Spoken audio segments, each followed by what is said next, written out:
اس لیے کہ عوام کو آپ پر اعتماد نہیں ہے.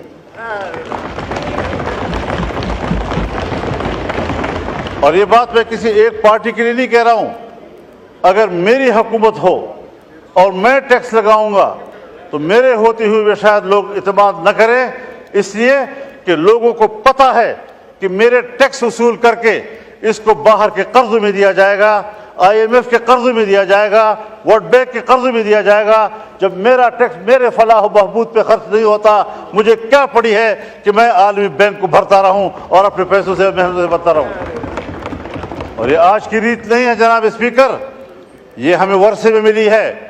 جب انگریز حکومت تھی اور بر صغیر پر ان کا قبضہ تھا اور انگریز ملک میں لوگوں سے ٹیکس لیتا تھا تو بر صغیر کا باسی ٹیکس چوری کرتا تھا. فرنگی کو وہ ٹیکس دینے کے لیے تیار نہیں تھا.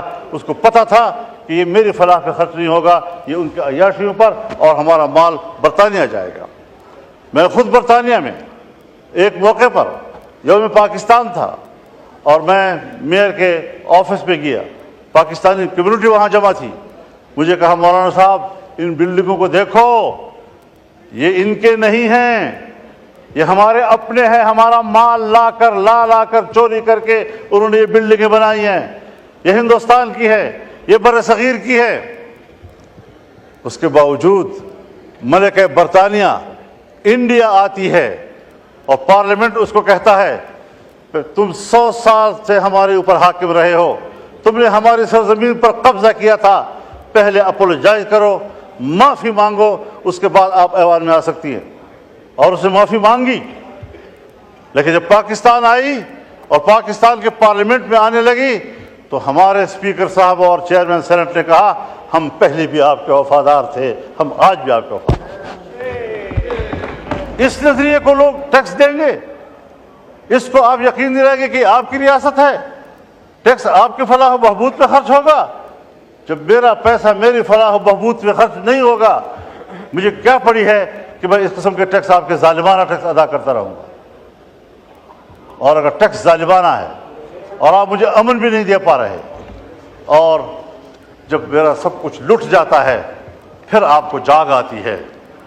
جب چین کا ایک مہمان آتا ہے، اہم مہمان، مجھے یہ کہنے دیجئے، بڑے ادب و احترام کے ساتھ کہنا چاہتا ہوں، ہمارے پرائم منسٹر صاحب بھی، ہمارے آرمی چیف بھی چائنا گئے، وہاں انہوں نے بڑی محنت کی، لیکن سفارتی حوالے سے اگر حقیقت پہ بات کی جائے، ہمارے پرائم منسٹر کامیاب ہو کر واپس نہیں آئے. مولانا صاحب کائنڈلی اور ساتھ ساتھ مختصر کر دیجئے، آج بہت لمبا دن ہے. ان کا مہمان یہاں آیا، جی ہاں، ہم سب لوگ ان کی خدمت میں حاضر ہوئے، مہمانداری کی، اور ہم نے ان کو اپنی بھرپور حمایت، تائید، دوستی سب حوالے دیے.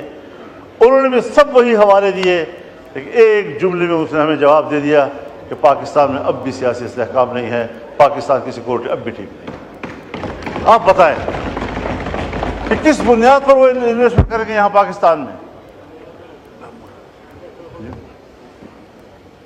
جی کائنڈلی حضرت صاحب کائنڈلی وائنڈ اپ کیجئے، تاکہ آج بہت لمبا دن ہے. رات کو 11-12 بجیں گے.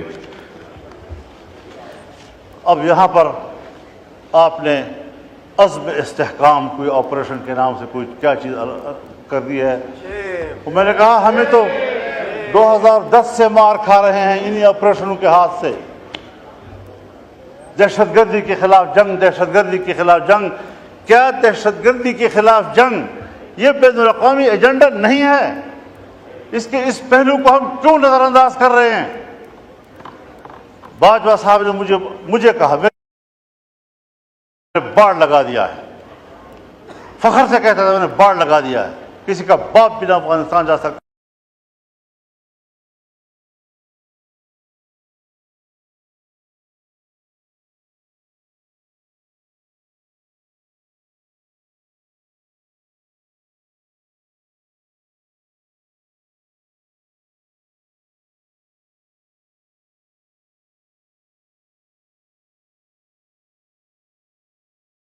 چالیس 50 ہزار اس وقت آ چکے ہیں، اور ہمارے ہاں مجھے معاف کیجئے، بہت درد اور دکھ سے کہہ رہا ہوں، ایسا محسوس ہو رہا ہے کہ جیسے اگلے 2-4 مہینوں کے اندر ہمارے ڈیرہ اسماعیل خان، وزیرستان، دوسرا وزیرستان، لکی مروت، کرک، بنو، ان علاقوں میں امارت اسلامیہ قائم ہو جائے اور پاکستان کی نظر نہیں آ رہی۔ مغرب ہوتی ہی تمام تھانے بند ہو جاتے ہیں اور ان کو حکم دیا گیا، یہ ہے آپ کی ریٹ۔ جی ٹھیک ہے کہاں کھڑے ہیں ہم لوگ؟ تو فکر بندی کی بات ہے حضرت۔ جی یہ آپریشن میں نے پہلے بھی عرض کی ہے، آج بھی کہتا ہوں، یہ عزم استحکام نہیں، یہ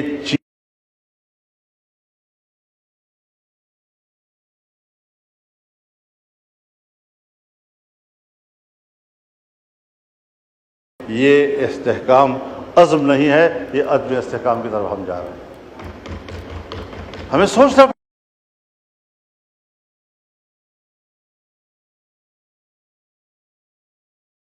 آپ کے سامنے بات کر رہا ہوں کہ اس طریقے سے اگر آپ قوم کو ہانکتے رہیں گے، پاک پی ڈبلیو ڈی کو آپ ختم کر رہے ہیں، ہزاروں ملازمین کو آپ بے روزگار کر رہے ہیں، اتنا بڑا محکمہ جو پاکستان سے پہلے کا ہے، ان تمام محکموں کی ماں ہے، آپ نے کس سے مشورہ کیا؟